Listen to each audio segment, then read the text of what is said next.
Hey guys, my name's Dave. This is Custom Spray Mods, and in this video I'm going to make this old looking bike trailer into something that looks like this. Yeah, so I'm going to paint it in a u-pol Raptor Liner. I'm going to show you how I did that right now. Check it out. So I bought this trailer secondhand. It was a used trailer, so when I got it, it was scratched up. It had bits of rust here and there, and it was just a plain white. So I've got the trailer, and I thought I would paint it in the u-pol Raptor Liner. I've painted a few things in that before. I painted a RAV4 in the u-pol Raptor Liner, and I've painted a trailer. And yeah, you can check those videos out here. I'll chuck them in the description. But I'm going to paint this a little bit differently. I'm still going to use the Raptor Liner, but I'm going to use the spray gun to apply the product to try and get a different texture. So I'm going to use the same color as my car. I'm going to put that into the Raptor Liner and basically paint that on the trailer. Get it looking awesome. I'm going to do that now. Check it out. The first thing I'm going to do is clean the trailer and get rid of any excess dirt and dust. This is just going to help sanding and make sure I've got a nice clean project to work with. Now I'm going to use a disc sander and 180 grit sandpaper to sand the surface and etch it up so that my paint and primer will stick.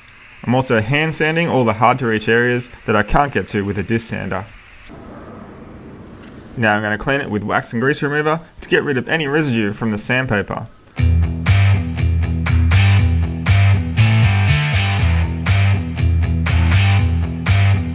Now I'm just going to mask up all the parts that I don't want to paint.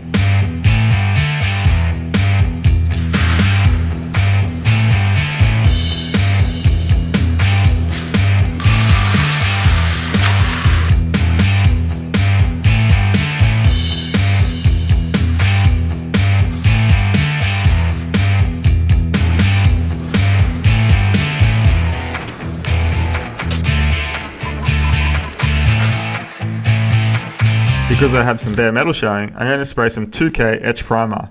Now you can use 1K etch primer or just a normal primer, but because I have metal, I'm going to use etch primer, and that's going to help the Raptor Liner stick a lot better. I'm going to put it in my spray gun and spray just one coat over the whole trailer.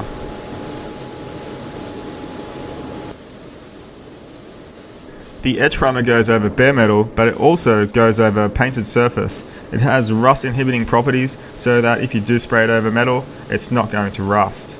Now the Raptor Liner can pretty much stick to anything on its own. This is just going to give it that extra bit of adhesion.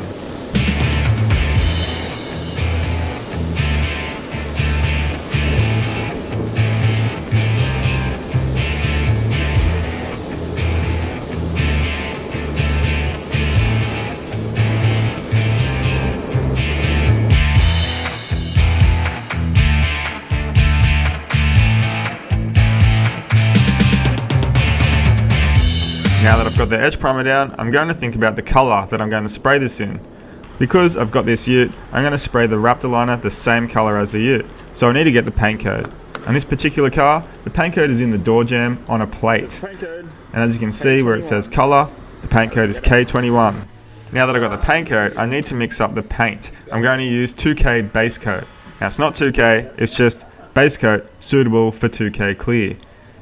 I'm going to mix it up. Then I can use that into my tintable Raptor Liner. As you can see, there's quite a few colours: silver, coarse silver, there's even a red pearl in there.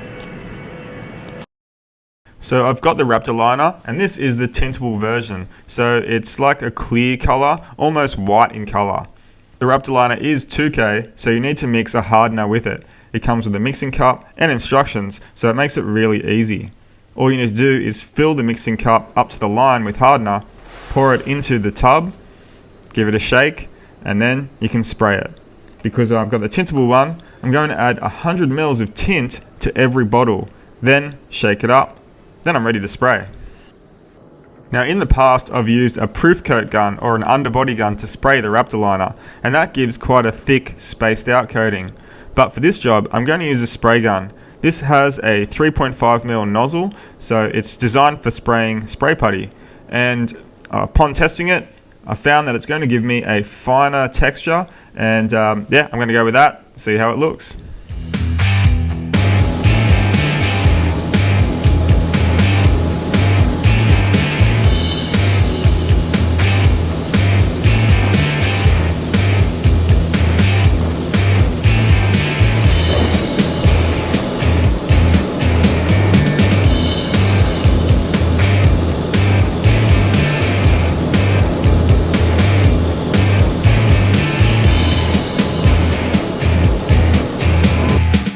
spraying Raptor Liner, it's important to overlap your passes by 50%, especially on a large flat area like this. It's important to get full coverage, otherwise you may see stripes in the job.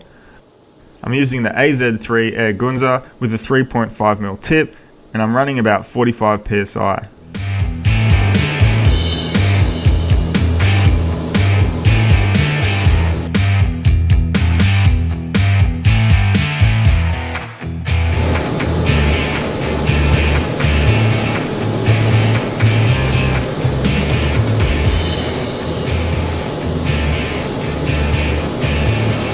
Using a spray gun is great, it gives a really nice fine texture. If you're spraying something like a ute tub or a trailer, I recommend the Proof Coat gun or the Raptor Liner gun because it'll put more product on the job and give you better protection.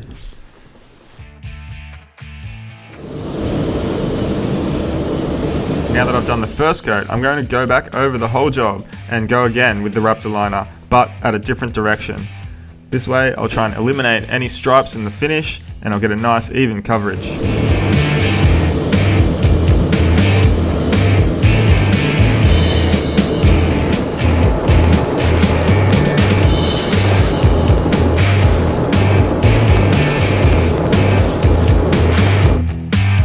So I've left this dry overnight. Now I'm going to come back and spray all the parts that I couldn't get to in the first coat. This seems like a big time-consuming job, but it always helps when you have someone to help you. Thank you. And today I've got a little helper.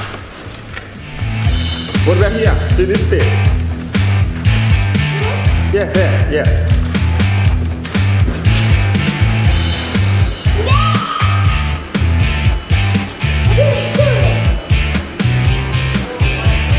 So I've roughly masked up all the extra bits that I need to spray. Now I'm going to apply a 1K etch primer from a spray can on all the parts that I'm going to spray today. Once you finish spraying, it's important to clean out the spray gun with some multi-purpose thinners, because if that dries in there, you pretty much can just chuck the gun out. To paint this whole trailer, I've used 5 litres of Raptor Liner, and that's around $400, and it's well worth it to make it look this good.